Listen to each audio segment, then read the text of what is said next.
PTI की जितनी भी खवातीन थी वो बाहर आ चुकी हैं और सनम जावेद जो है वो बाहर क्यों नहीं आ रही। ये लड़ाई सोशल मीडिया से शुरू हुई नून लीग के वही जो बीबियाँ हैं उनके साथ, और फिर अब उन्होंने 9 मई के वाक़े को जो है उसके अगेंस्ट इस्तेमाल किया, बल्कि मेरी पूरी फैमिली के अगेंस्ट इस्तेमाल किया। वो सारी वीडियोस वगैरह हैं वो जो सामने आ रही हैं, वो जी, कहते हैं धमका रही है, ये कर रही है, वो लोगों के इंतशार की तरफ लेके जा रही है। वो जो वीडियो जो कैडबरी क्वीन जो जालसाजी करने वाले हैं और वो बूट मार्शिया जो है उसके ऊपर हत्तकुल इज्जत का मुकदमा दायर होना चाहिए। वो जो हकायक है उनको टेम्पर करके लोगों को गुमराह कर रहा है। आज जो भी पार्टी जो भी शख्स नून लीग को सपोर्ट करेगा वो आवाम की नफरत का शिकार करेगा। सोशल मीडिया पे हालत देख लें, हम कभी ऐसा तसव्वुर भी नहीं कर सकते थे हमारे सिक्योरिटी के इदारों के बारे में या उनके हेड्स के बारे में लोग इस तरह की कमेंट्स कर रहे हैं। अस्सलाम वालेकुम नाज़रीन, आप देख रहे हैं प्रोग्राम सवाल। मैं हूं एहसन शहजाद। नाज़रीन, आज हमारे साथ मौजूद हैं जावेद इकबाल साहब और सनम जावेद के वालिद हैं और इनसे बात करते हैं कि सनम जावेद आखिरकार बाहर क्यों नहीं आ रही। पीटीआई की जितनी भी खवातीन थी वो बाहर आ चुकी हैं और सनम जावेद जो है वो बाहर क्यों नहीं आ रही। सर से बात करते हैं। सर अस्सलाम वालेकुम, कैसे हैं आप? एहसन, इस सवाल का जवाब सोचते सोचते ना मेरे सर के आधे बाल गायब हो गए हैं। प्रॉब्लम ये है कि जो बाकी औरतें हैं, ना तो उन्होंने मरियम के अगेंस्ट इलेक्शन लड़ा, ना पेपर दाखिल हुए, ना उनको मरियम के अगेंस्ट इलेक्शन लड़ने से रोकने के लिए इलेक्शन एक्ट में जाली तरमीम की गई, और ना तज्जिया नगारों ने ये कहा कि अगर सनम मैदान में हुई तो मरियम की ज़मानतें ज़ब्त हो जाएंगी। ये असल वजह है सनम के बाहर ना आने की। सनम जो है उसका डायरेक्टली पहले किसी पॉलिटिकल पार्टी से कोई ताल्लुक़ नहीं है, और 14/12/2023 तक वो पीटीआई की बाकायदा मेंबर भी नहीं थी, और शायद आज भी उसने कोई पीटीआई की मेंबरशिप वगैरह नहीं भरी। सोशल मीडिया एक्टिविस्ट थी, वो अपना एक चैनल चलाती थी। उस चैनल चलाने की वजह से वो मुख्तलिफ लोगों की खाके वगैरह बनाती थी और उनके जो भी दूसरे मज़ाहिया प्रोग्राम वगैरह करती हैं, और इमरान खान साहब को सपोर्ट करती थी। वो जब यूनिवर्सिटी में थी उस वक्त भी करती थी, कॉलेज में भी, स्कूल में भी करती थी एज ए क्रिकेट हीरो, और उनको पॉलिटिकली भी उनकी आइडियोलॉजी को वो एंडोर्स करती थी। तो ये लड़ाई सोशल मीडिया से शुरू हुई नून लीग के वही जो बीबियाँ हैं उनके साथ, और फिर अब उन्होंने 9 मई के वाक़े को जो है उसके अगेंस्ट इस्तेमाल किया, बल्कि मेरी पूरी फैमिली के अगेंस्ट इस्तेमाल किया। वो शादीशुदा हैं, अपने घरों में थी। जब हमें पता चला तो हमने बड़ी कोशिश की सारे मामलात में, लेकिन वो कोई गलत स्टेटमेंट, कोई कमिटमेंट करके आने के लिए तैयार नहीं है। वो कहती जब मैंने कुछ किया नहीं है, बोलना मेरा हक है, अल्लाह ने मुझे ज़ुबान दी है बोलने के लिए, तो मैं जिस चीज़ को ठीक समझती हूँ उस पर अपनी राय भी दूँगी और बोलूँगी भी। सर, आज भी आप अदालत में गए हैं तो वहाँ से क्या रिस्पांस मिला आपको, क्या कहते हैं? देखिए, आज जो है उसके जो लाहौर के 7 मुकदमे हैं जिसमें उसे मुलव्वस किया गया है, उसमें से एक मुकदमे में वो डिस्चार्ज हुई है और 6 मुकदमे जो हैं उन पे उसकी बेल हुई है। उस बेल में हर 14 दिन के बाद एक जुडिशल जो पेशी होती है वो होती है, उसमें वो आज पेश हुई थी। बदकिस्मती इस मुल्क की के एटीसी के जो केसेस हैं उसका लॉ जो है एटीसी का वो ये कहता है कि आप 1 महीने में चालान दाखिल करेंगे और कार्रवाई होगी, और उसका फास्ट ट्रैक पे ट्रायल करके फैसला किया जाएगा। आज 1 साल होने को है और अभी तक किसी मुकदमे का ट्रायल जो चालान है वो कोर्ट में पेश नहीं किया गया। ये जो 9 मई का वाक़या है इसको पाकिस्तान की हिस्ट्री का सबसे घिनौना वाक़या कहा जा सकता है, और इस वाक़ये ने पाकिस्तान की जो आइन, कानून, लॉज सबका नाश मार के रख दिया। मतलब अभी तक ये डिसाइड ही नहीं हो सका। आज मुझे वो जिसने बूट पालशिए को हराया है, शहबाज शरीफ को, पाठ नाम है शायद उनका, पूरा नाम मुझे नहीं मालूम, वो मुझे बता रहा था कि उसने एक कोई सुप्रीम कोर्ट में रिट दायर की हुई है जिसमें उसने ये कहा है कि 9 मई का वाक़या जो है वो सानिया नहीं साजिश है। उसमें उसने कोई रिट दायर की हुई है और वो कोई उसके ऊपर परसू करने की कोशिश कर रहा है और वो नहीं लग रही।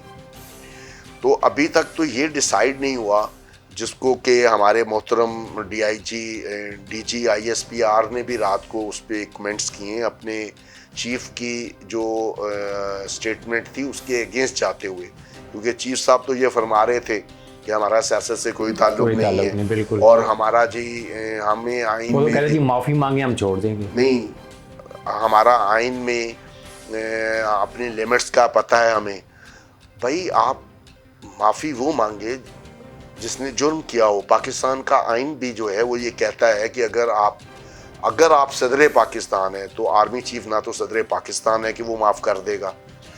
सदर पाकिस्तान के पास आइन के आर्टिकल 45 के तहत ये इख्तियार है कि अगर वो चाहें तो किसी की भी सज़ा माफ़ कर सकते हैं, बाकी किसी के पास नहीं है। तो एक आदमी, एक बीबी, सनम की बात कर रहे हैं हम, सनम जब अपने आप को मुल्जिम या मुजरिम समझती ही नहीं है तो वो किस बात की माफ़ी मांगे। वो तो पहले दिन से ये कह रही है कि मेरा 9 मई के किसी वाक़ये से कोई लेना देना नहीं है। मैं तो लोगों को रोक रही थी, मैं तो वहाँ पे अपने यूट्यूब चैनल्स के लिए रिकॉर्डिंग कर रही थी और मैं लोगों को रोक रही थी। और बल्कि वो तो ये कहती है कि ये लोग जिन्होंने 9 मई का वाक़या किया है ये PTI के लोग ही नहीं थे। वो सर जो वीडियोस वगैरह हैं वो जो सामने आ रही हैं, वो कहते हैं धमका रही है, ये कर रही है, वो लोगों के इंतशार की तरफ लेके जा रही है। वो जो वीडियो ये जो कैलबरी क्वीन जो जालसाजी करने वाले हैं और वो बूट पार्शिया जो है उसके ऊपर हत्तकुल इज़्ज़त का मुकदमा दायर होना चाहिए। वो जो हकायक है उनको टेम्पर करके लोगों को गुमराह कर रहा है।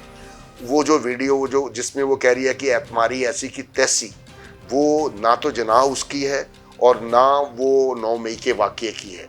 वो ज़मान पार्क में जब पुलिस ने मार्च में जो रेड की थी उसमें जब वो आंसू गैस और वो मैंने कल आज उससे पूछा था, मैंने कहा ये वीडियो कहाँ की है।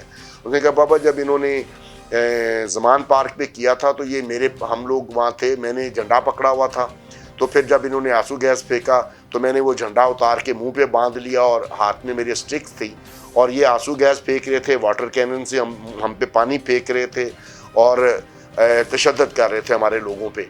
तो मैं इनको ये अब जब ये मेरे पे तशद्दुद करेंगे, मुझे आंसू गैस मारेंगे, तो मेरे पास तोप तो थी नहीं कि मैं आगे से तोप से इनको जवाब देती। तो मैंने तो इनको यही कहना था ना कि तुम्हारी ऐसी की तैसी, तुम ये जुर्म कर रहे हो। तो मैंने ये कहा है, इसमें ना मुझे कोई प्रॉब्लम है, इससे कौन सा जुर्म हो गया साबित ये भी सर कहते हैं कि साथ मरीम नवाज को टारगेट किया गया। अब मरीम नवाज की वजह से भी अंदर पड़ी हुई, क्या समझते हैं कि मरीम नवाज क्या कोई पैगंबर है? एक उसकी बहू के जो इल्ज़ामात हैं उसके बाद तो उसको शर्म से मर जाना चाहिए था।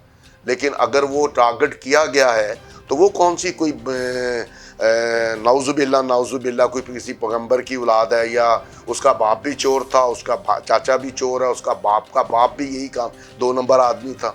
तो उनको अगर चोर कहा गया तो कौन सी बुरी बात है? उसने क्या कहा है? उसने सिर्फ यही कहा ना कि ये नानी है। क्या वो नानी नहीं है? उसको नानी का कोड दिया उसने।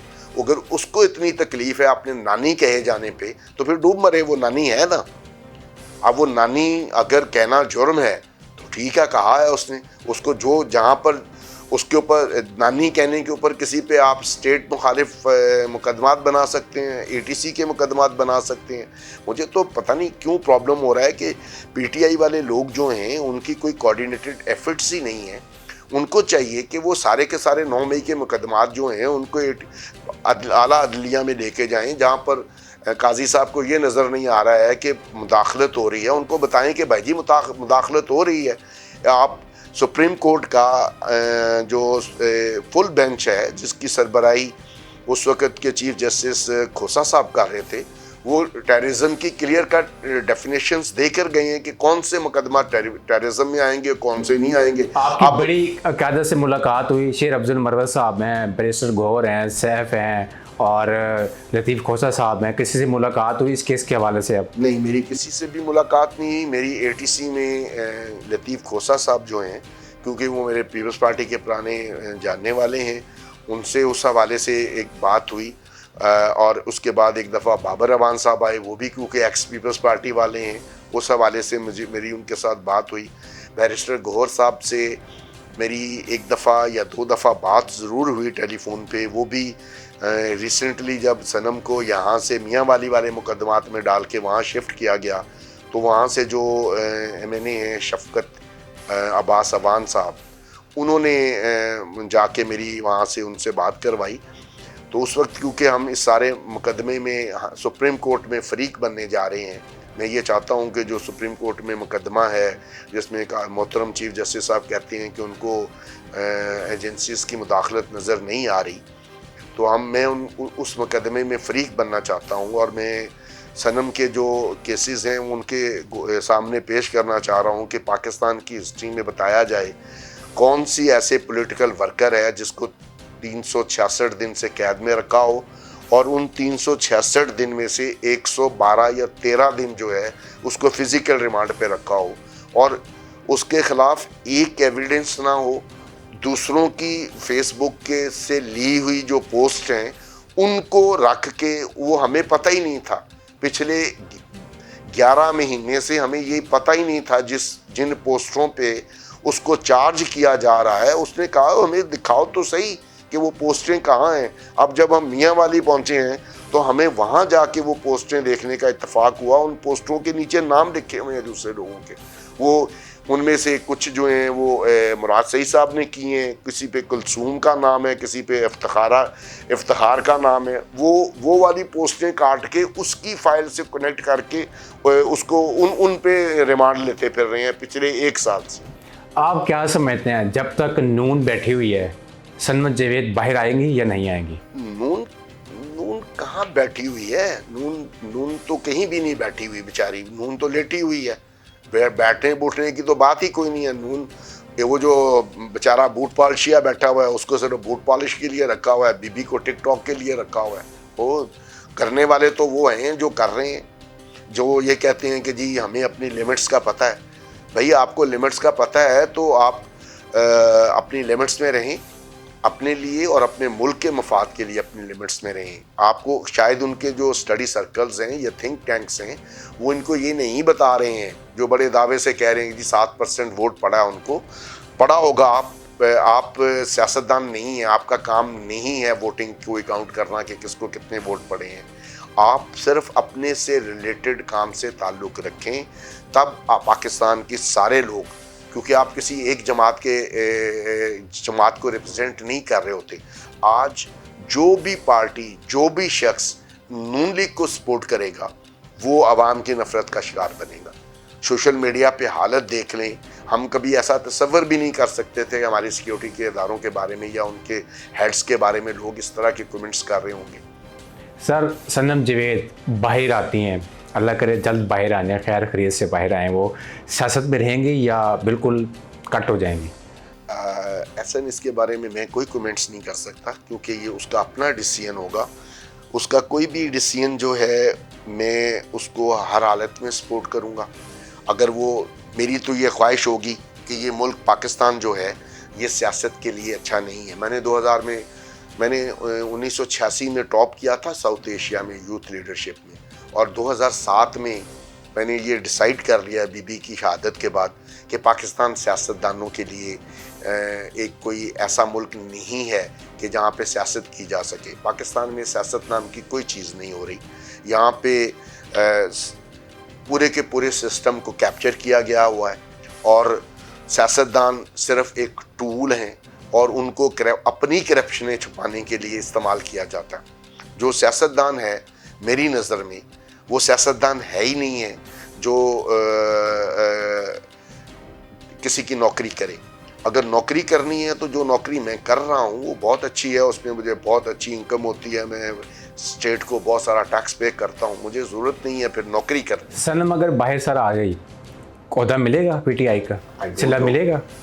आई डोंट नो, क्योंकि मैं तो बार बार आपको ये बता रहा हूँ कि सनम की जो पॉलिटिकल लाइफ है उससे मेरा ताल्लुक सिर्फ इतना सा है कि वो जब 9 मई को गिरफ्तार हुई और उससे कुछ 6 महीने पहले या 7 महीने पहले मुझे ये पता चला कि उसका और नून लीग की जो लेडीज़ हैं उनका कोई झगड़ा है आपस में, जो भी सोशल मीडिया एक्टिविटीज़ हैं उसके हवाले से। तो मैं अच्छा यूज़र नहीं हूँ सोशल मीडिया का, तो मैंने उससे पहले कभी सोशल मीडिया देखा भी नहीं था, टाइम ही नहीं होता, एक मसरूफ़ लाइफ है, पीसफुल मसरूफ़ इंजॉयमेंट वाली लाइफ गुजार रहे हैं। 64 ईयर हो गए लाइफ को, ज़िंदगी के। तो अब वो रिटायरमेंट वाली लाइफ जो होती है वो मज़े वाली लाइफ होती है, जब आपको कोई फाइनेंशियल इश्यूज़ ना हो। तो हम उसमें बड़े एंगेज थे, बड़े इंजॉय कर रहे थे, वो भी एक अच्छी ज़िंदगी गुजार रही थी, इंजॉय कर रही थी। तो मुझे शिकायत आई नून लीग के, ज़ाहिर है मैं इतना सा पॉलिटिक्स में रहा हूँ, नून लीग के भी सैकड़ों लोग मेरे दोस्त हैं और कॉमन फ्रेंड्स भी हैं बीच में। उनकी तरफ से मुझे शिकायत आई कि सनम ने कोई बिलो द बेल्ट कमेंट्स की हैं मरियम के अगेंस्ट। तो मैंने सनम को कॉल किया, मैंने कहा सनम मुझे शिकायत आई है, मैं तुम जैसी पढ़ी लिखी समझदार बच्ची से ऐसी कोई तवक्को नहीं करता कि तुमने की हो, कोई बात की है तुमने उसके बारे में? कहते पापा मैंने तो कुछ नहीं कहा, मैं तो सिर्फ उसको नानी कहती हूँ। तो मैं कहा भाई नानी कहना तो कोई बुरी बात नहीं है। तो कहती जी वो इस पे माइंड करती है। मैं क्या भाई जो जिस बंदे ने मुझे शिकायत की थी मैंने उससे पूछा कि यार वो तो ये कह रही है, मे भी सनम ने मुझे पूरी बात ना बताई हो। उसने कहा जी नहीं उसने कोई और भी कुछ कहा है। मैंने फिर सनम से पूछा बुला के कि आपने क्या कहा है जिस पे उसको बहुत ज़्यादा प्रॉब्लम है। तो उसने कहा पापा ये मुझे अपने जो है ना वो आपको पता होगा, पता नहीं स्पेस में आके या इनबॉक्स में आके कोई कमेंट्स करना या किसी को कोई मैसेज देना, वो क्या होता है मुझे उसका अंदाज़ा नहीं है। इनके लोगों ने आके मेरी स्पेस पे या मेरे इनबॉक्स पे आके मुझे गंदी बातें कह के उसके बाद कहा कि तुम भी उसी जैसी गरीज हो जिस तुम्हारा लीडर जो है उसकी बेटी हराम की है और ये है वो है।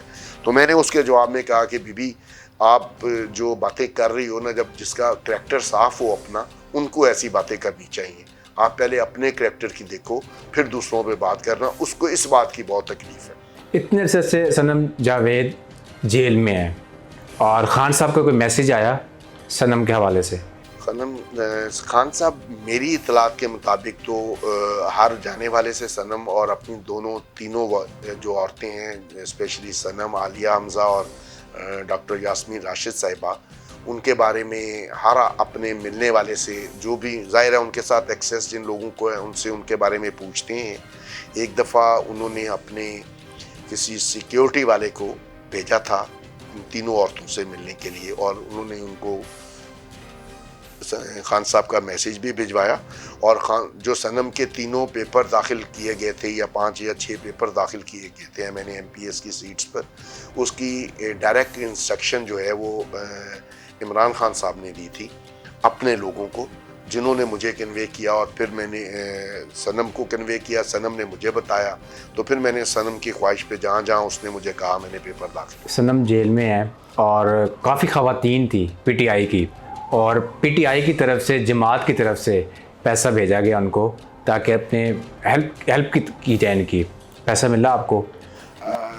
एहसन में PTI की जो ख़वातीन जेल में थी, जितने वक्त वो वहाँ पे रही, मेरी ये कोशिश रही कि as a political worker, as a बड़ा सनम के वालिद होने के हवाले से, जो औरतें वहाँ पे रहीं मैंने उनको अपनी बेटियों और बहनों की तरह या बेटियों की तरह समझा और मैं जो भी चीज़ें थी खुद अपनी जेब से भेजता रहा उनको। आज तक PTI या किसी भी दूसरे शख्स से मैंने 1 रुपया नहीं लिया, बल्कि मैंने लाखों रुपया अपनी बेटी की वजह, मेरा PTI पे कोई एहसान नहीं है। मेरी बेटी ने अगर मुझे कहा कि पापा मुझे ये चाहिए तो आई प्रोवाइडेड हर एवरीथिंग जो उसने मुझसे मांगी। मेरे पे अल्लाह का इतना करम है कि मुझे PTI की तरफ से कोई किसी किस्म की मदद नहीं चाहिए, क्योंकि मैं PTI के लिए कुछ नहीं कर रहा, ना मेरा PTI से कुछ ताल्लुक़ है। मैं सब कुछ जो कर रहा हूँ अपनी बेटी के लिए कर रहा हूँ और बेटी मेरे लिए बहुत अजीज़ है मुझे, मैं उसके लिए कुछ भी कर सकता हूँ। अगर मैं पिछले 366 दिन से अपनी ज़िंदगी को अपसेट करके बैठा हूँ तो उसका PTI से कोई ताल्लुक़ नहीं है, उसका ताल्लुक़ सिंपली मेरी बेटी से है।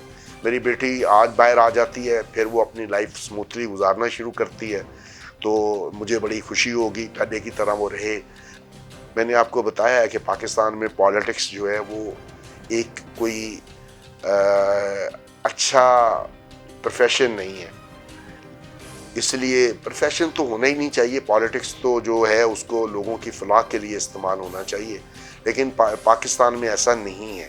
तो जो लोग पाकिस्तान में दूसरों के लिए काम करते हैं उनका अंजाम अच्छा नहीं होता है इस मुल्क में। तो मैं तो ये चाहूँगा कि मेरी बेटी का अंजाम अच्छा हो, लेकिन उससे ये क्वेश्चन अभी 3 दिन पहले किसी ने किया था, उसका जो जवाब था उसको सुन के मुझे बहुत ज़्यादा फ़ख्र भी हुआ और खौफ भी आया कि उसकी जो लिमिट्स हैं अब वो जो आज से साल सवा साल पहले वाली सनम थी वो नहीं रह गई, जो एक बहुत ही प्यार करने वाली, बहुत हंसमुख, ज्वेली किस्म की लड़की थी। उसने उससे कहा कि तुम्हें उससे जो इस बंदे ने सवाल किया, उसने उससे पूछा कि तुझे अपने 2 बच्चों का ख्याल नहीं आता, उनकी ज़िंदगी ख़राब हो रही है। तो उसने आगे से उस बंदे से ये पूछा कि मैं सिर्फ अपने उस जवाब ये दिया कि मैं अपने सिर्फ 2 बच्चों का मुस्तकबिल देखूं या अपने मुल्क के करोड़ों बच्चों का मुस्तकबिल देखूं, मुझे अपने करोड़ों पाकिस्तान। अब वो जो मेरा अपनी ख्याल है वो जो अपनी ज़ात है ना जी, उससे ऊपर चली गई है। और वो दुनिया में जो भी लोग दूसरों के लिए स्ट्रगल करते हैं उनको मुश्किलात का सामना करना पड़ता है और उसकी तारीख बड़ी पड़ी है। अब उसके लिए ये सबसे बड़ी बात ये होगी कि पाकिस्तान की जब भी हिस्ट्री लिखी जाएगी उसमें उसका नाम सुनहरी हरूप में लिखा जाएगा।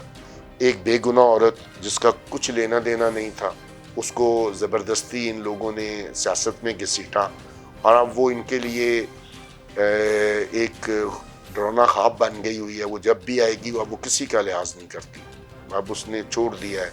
वो उसके बाद उसके ज़हन से खौफ निकल गया है। वो कहती है पापा जी मुझे ज़्यादा से ज़्यादा क्या कर सकते हैं, ज़्यादा से ज़्यादा 1 साल हो गया है, नहीं ये मुझे गोली मार सकते हैं, मार दें, मैं इनकी कोई बात मानने के लिए तैयार नहीं हूँ। मुझे कुछ अभी रिसेंटली जब उसकी मैंने कोई मियाँ वाले केस में वो साहिवाल से आई तो सरकार के कुछ लोगों ने अलग बिठा के हमसे बात की कि जी अगर आप इस मुकदमे में इनकी बेल ना करवाएं तो हम उसके ऊपर और मुकदमे नहीं डालेंगे, हमारा मतलब सिर्फ उसको अंदर रखना है। तो आपको बड़ी प्रॉब्लम्स होंगी, बाद में आपने ये सारे मुकदमे जो हैं उनके ट्रायल भी फेस करने हैं, ये भी करने हैं। मैं नाम नहीं लेना चाह रहा उस बंदे का। तो मैंने उसको कहा कि तुम्हें ये किसने इख्तियार दिया है कि मेरे से ये बात करो? उसने कहा जी मैंने ऊपर से पूछ के ये बात की है। तो मैंने कहा जी मैं भी ये चाहता हूँ कि हमें ये प्रॉब्लम बाद में फेस ना करना पड़े, बट मैं आपसे कोई भी बात करने से पहले सनम से पूछना चाहता हूँ, और स्पेशली सनम और आलिया, क्योंकि आप दो हमज़ा और मैं थे, तो हमें जब कहा गया तो मैंने आलिया और सनम से पूछा जाके। उसने आलिया ने मुझे कहा अंकल हमने इन्होंने हमारे साथ जो किया है 366 दिन हो गए हैं, उसके बाद ये हमसे ये तोक़ा रखते हैं कि हम इनके लिए कोई अच्छी राय रखते होंगे। इन्हें कहें कि भाई आप जो और भी करना चाहते हो करो, आपने वो करना है जो कानून के मुताबिक हो। अगर ये हमें जुडिशल भेजते हैं आप हमारी बेल अप्लाई करें, ये हमें अगले मुकदमे में पकड़ेंगे आप हमें अगले मुकदमे में 36 दिन रखते हैं, फिजिकल रिमांड पे रखें, आप फिर बेल अप्लाई करें। इनका कहें कि पूरे पाकिस्तान के मुकदमे हम पे डाल दें, लेकिन इनके साथ अब बात कोई नहीं करेंगे आप। तो जाहिर है अगर वो जो बेसिक सफ़रर हैं दोनों वो नहीं चाहती हैं तो मैं तो किसी से भी बात नहीं कर सकता ना। मैंने पहले दिन से ये कहा हुआ है कि मैं कोई ऐसा काम नहीं करूँगा जो मेरी बेटी की ख्वाहिश के ख़िलाफ़ हो। अच्छा सर, मेरा आखिरी सवाल है आपसे, सनम के बच्चे कैसे हैं? और जाहिर सी बात है जब माँ ना हो तो बच्चे बड़ी मुश्किल में होते हैं। हमने इस सिलसिले में भी इनिशियली काफ़ी क्राइसिस देखे, क्योंकि सनम के बच्चे बहुत शरारती हैं, बहुत ज़्यादा शरारती हैं। तो इनिशियली हमें उनको मैनेज करने का कोई एक्सपीरियंस नहीं था। तो पहले तो सनम की बेटी जो अब 13 साल की हो गई है, 1 साल पहले वो 12 साल की थी, उसने गिर के अपने बाजू का फ्रैक्चर करवा लिया। 3 महीने तक हम सनम से उसको छुपाते रहे कि उसकी बेटी गिर गई है और उसका फ्रैक्चर हो गया है, क्योंकि हर तारीख पे जब हम उससे मिलने जाते थे जेल में, या वो यही इंसिस्ट करती थी आप मेरी बेटी को क्यों नहीं लाए, तो हम उसको टालते रहते थे। वो अभी उसकी बेटी ठीक हुई थी तो उसके बेटा गिर गया और उसने अपनी टांग पे चोट लगा ली। फिर हम अगले 2 महीने उसके बेटे के बारे में कहते रहे। और इस पीरियड में हम लोगों को ये भी खौफ रहा कि कहीं उसके बच्चों को किडनैप करके उसको ब्लैकमेल ना किया जाए, जैसे मलाका बुखारी वगैरह या वो जो क्या है शेरी मज़ारी, उनको किया गया था। ज़ाहिर है उसकी 12 साल की बेटी है, उस वजह से हम लोग काफ़ी प्रॉब्लम में थे। फिर लेकिन अल्लाह का शुक्र है कि मुझे ऐसे किसी भी हालात का या किसी भी एजेंसी की तरफ से कोई भी प्रॉब्लम नहीं आई, और वो एक खौफ का माहौल था।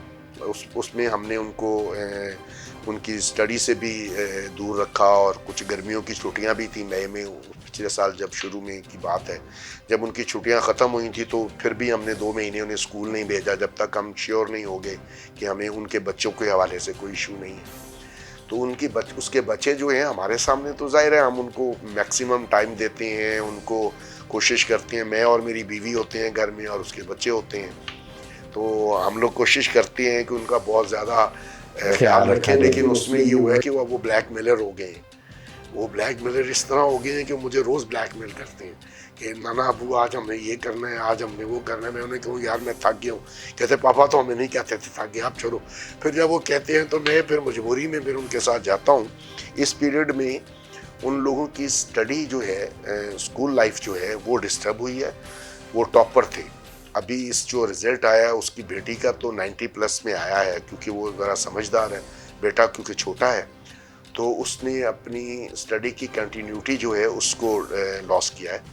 अब उसका रिज़ल्ट जो है अंडर 70 हो गया।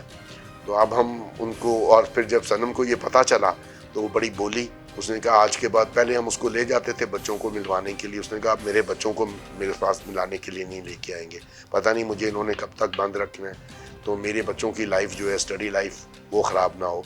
फिर हमने उनकी स्टडी को फोकस किया, और अल्लाह का करम है कि हमारे लिए खुशी की बात है कि आज से कुछ 4 दिन पहले सनम की बेटी जो है जुनाश, उसने अपने कुरान पाक जो है उसको मुकम्मल कर लिया, रिवीजन मुकम्मल हो गई उसकी। वो अब इजीली उर्दू, इंग्लिश और अरबी में कुरान पाक पढ़ सकती है और समझ सकती है। तो ये हमारे लिए है। फिर हमने आज कल जब उसको हमने बताया ये, तो बहुत खुश थी कि चलो एक जो जिम्मेदारी थी वो पूरी हो गई। अल्लाह बेहतर करेगा, हमें अल्लाह से बड़ी उम्मीदें हैं। हम तो टोटली अल्लाह पे डिपेंड किए हुए हैं। हमें किसी से ना कोई शिकायत है, ना किसी से कोई सिफारिश करवानी है, ना लेना देना है। हम अल्लाह पे तवक्कल करके बैठे हैं। मेरी बेटी ने कुछ नहीं किया हुआ, और मुझे उम्मीद है कि अल्लाह उसको सुरखरू करेगा इंशाल्लाह। सर बहुत शुक्रिया टाइम देने के लिए सर। नाज़रीन, आपने जावेद इकबाल साहब की बातें सुनी और मुझे दी इजाज़त। अल्लाह हाफ़िज़।